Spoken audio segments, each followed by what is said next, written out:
My parents skipped my wedding for my brother's party, so I took their house. I still remember the exact moment my world crumbled. Standing in the church vestibule, adjusting my tie for the 100th time, I watched every guest arrive except the two people who mattered most. My phone buzzed with a text that would change everything forever. Mom had written that they couldn't make it because my brother was having his housewarming party the same day. 28 years of being their son, and I was getting ditched for appetizers and small talk. The wedding coordinator kept asking where my parents were, and I had to lie through my teeth. I told everyone they were running late, stuck in traffic, anything to avoid the humiliation. My bride looked beautiful walking down the aisle, but I couldn't shake the empty feeling in my chest. The front row seats I'd reserved for my parents sat vacant, like a glaring reminder of their absence. Every time someone asked about them during the reception, I felt like I was swallowing glass. I smiled and danced and cut the cake, but inside I was planning something that would make them understand exactly how it felt to be abandoned. The next morning, I drove to my childhood home with my spare key still attached to my keychain. I'd kept it all these years, never imagining I'd use it for something like this. The house was quiet, with remnants of my brother's party scattered across the living room. Empty beer bottles, crumpled napkins, and the faint smell of barbecue smoke filled the air. I walked through each room, remembering countless family dinners, birthday celebrations, and holiday mornings. This was the place where I'd learned to ride a bike, where I'd studied for exams, where I'd brought my first girlfriend to meet my parents. Now it felt like a museum of broken promises. I spent the next 3 hours methodically changing every lock in the house. I'd learned basic locksmithing from YouTube videos during college when I was broke and couldn't afford a locksmith. The muscle memory came back as I worked, each cylinder turning with satisfying clicks. I replaced the front door deadbolt, the back door handle, the garage door keypad, and even the side gate lock. My hands shook slightly as I installed the final lock, knowing there was no going back from this decision. When I finished, I sat on the front porch steps and called a locksmith to verify my work was professional grade. My phone exploded with missed calls and angry texts around dinner time. My parents had returned from a post-party brunch to find themselves locked out of their own home. My brother was apparently with them, still nursing a hangover and confused about why his spare key wasn't working either. I let them call and text for hours before finally responding with a simple message. I told them they could have their house back when they were ready to have a serious conversation about priorities and respect. The response was immediate and volcanic, filled with threats about calling the police and demands that I return their keys immediately. But I'd done my research during those long hours of lock installation. Since the house was technically still in my grandfather's name from the inheritance, and I was listed as a beneficiary on the deed, I wasn't technically trespassing or breaking any laws. My grandfather had passed away 2 years earlier, leaving the house to be split between my father and me, though we'd never formally completed the paperwork. My parents had been living there and paying the utilities, but legally speaking, I had every right to be there. I'd checked with a lawyer friend who confirmed my position was solid, at least temporarily. The situation escalated when my uncle got involved, showing up at my apartment with fire in his eyes and accusations on his lips. He'd always been my father's older brother and felt responsible for keeping the family together. He stood in my doorway, his face red with anger, demanding to know what kind of son locks his own parents out of their home. I invited him in and calmly explained the entire situation, from the wedding invitation sent months in advance to the casual text message that destroyed my special day. My uncle's expression gradually shifted from anger to understanding as I showed him the timeline of events on my phone. He sat heavily on my couch and admitted he'd had no idea about the wedding conflict. My parents had told him I was being dramatic and unreasonable, that it was just a simple scheduling mix-up. When I showed him the text messages, including my brother's Instagram posts from his party with our parents prominently featured, his shoulders sagged with disappointment. He'd raised 4 kids himself and understood the significance of a wedding day. He offered to mediate a family meeting, but I wasn't ready for half-hearted apologies and empty promises about doing better next time. The real turning point came when my grandmother called, her voice trembling with emotion and disappointment. She'd been at my wedding, sitting in the second row and watching the empty seats where her son and daughter-in-law should have been. She'd known something was wrong but hadn't wanted to make a scene during the ceremony. Her call wasn't angry or demanding. Instead, she sounded heartbroken that her family had fallen apart over something that should have been a celebration. She told me about similar family conflicts from her own generation and how they'd festered for decades. My grandmother had a way of cutting through nonsense with gentle wisdom and uncomfortable truths. She reminded me that my grandfather had left the house to both my father and me because he'd wanted us to work together, not use it as a weapon against each other. She didn't lecture me about forgiveness or family loyalty. Instead, she asked me what I hoped to accomplish with this standoff. Did I want my parents to suffer, or did I want them to understand how deeply they'd hurt me? The distinction mattered more than I'd realized. I spent the next week living in my childhood home, surrounded by memories and wrestling with conflicting emotions.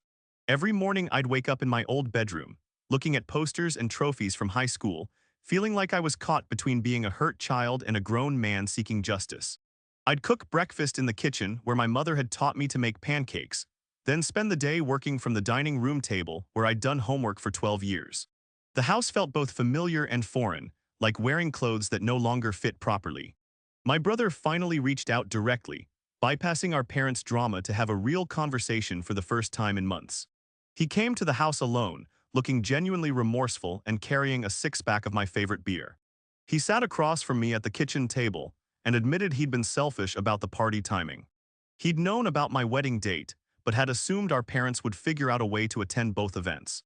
He'd never imagined they'd choose his casual housewarming over my once-in-a-lifetime wedding ceremony. His apology felt sincere, but it also revealed how little he understood about the deeper issues in our family. He'd always been the favored son, the one who got the benefit of the doubt and the first consideration. He'd never had to compete for our parents' attention or worry about being overlooked for something more important. I appreciated his effort to make things right, but I also realized he couldn't fix what our parents had broken. This wasn't about sibling rivalry or competition. It was about feeling valued and respected by the people who were supposed to love me unconditionally. The breakthrough came when my father arrived alone, looking older and more tired than I'd ever seen him.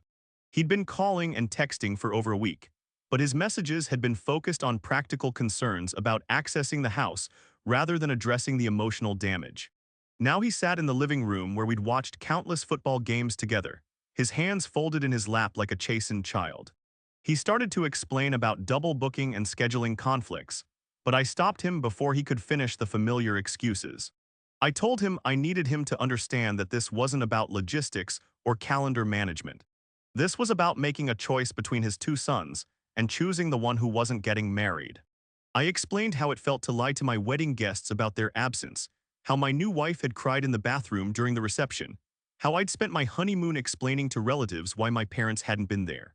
He listened without interrupting, his eyes growing watery as I described the impact of their decision. My father finally broke down and admitted they'd made a terrible mistake. He explained that my mother had been planning my brother's party for months and felt obligated to attend, while he'd convinced himself that weddings were just ceremonies and the real celebration would be at the reception. He'd rationalized their absence by telling himself they'd make it up to me later with a nice gift or a special dinner. He'd completely failed to understand that their presence was the gift, that showing up was more important than any material gesture they could offer afterward. The conversation lasted for hours, covering decades of family dynamics and unspoken expectations. We talked about favoritism, about communication failures, about the difference between loving someone and actually supporting them. My father acknowledged patterns I'd never expected him to recognize, admitting that he'd often taken my reliability for granted while giving my brother extra attention because he seemed to need more help. It wasn't an excuse, but it was an explanation that helped me understand their mindset. My mother's arrival later that evening was more emotional and complicated than my father's confession. She'd been crying in the car for 20 minutes before coming inside, her makeup smeared and her voice hoarse from arguing with my father about who was more to blame. She immediately started apologizing and making promises about future weddings and anniversaries, but I could tell she still didn't fully grasp the magnitude of what they'd done. She kept focusing on the practical aspects of the situation rather than the emotional betrayal. It took several more hours of difficult conversation before she finally understood that this wasn't about one missed event. This was about a pattern of prioritizing my brother's needs over mine, of assuming I'd be understanding and flexible while giving him the attention and consideration I'd always craved. She recalled specific instances from our childhood where she'd made similar choices, always with good intentions but always with the same result. The recognition was painful but necessary for any real healing to begin. The final confrontation came when my brother returned with our parents, and we all sat in the living room where we'd spent countless family evenings. The atmosphere was tense but not hostile, like a long overdue family meeting that everyone had been avoiding. I presented them with a simple choice. They could have their house back immediately if they were willing to commit to family counseling and acknowledge the damage they'd caused. Or they could continue to dismiss my feelings and deal with the legal process of reclaiming the property through the courts. My brother immediately agreed to counseling, recognizing that his own relationship with our parents needed work despite being the favored son. My father nodded slowly, understanding that this was about more than just getting his keys back. My mother resisted at first, arguing that they were too old to change and that family problems should be handled privately. But when she saw the unified determination in the room, she realized that her choice was between swallowing her pride and losing her son permanently. The resolution wasn't magical or immediate, but it was genuine and hopeful.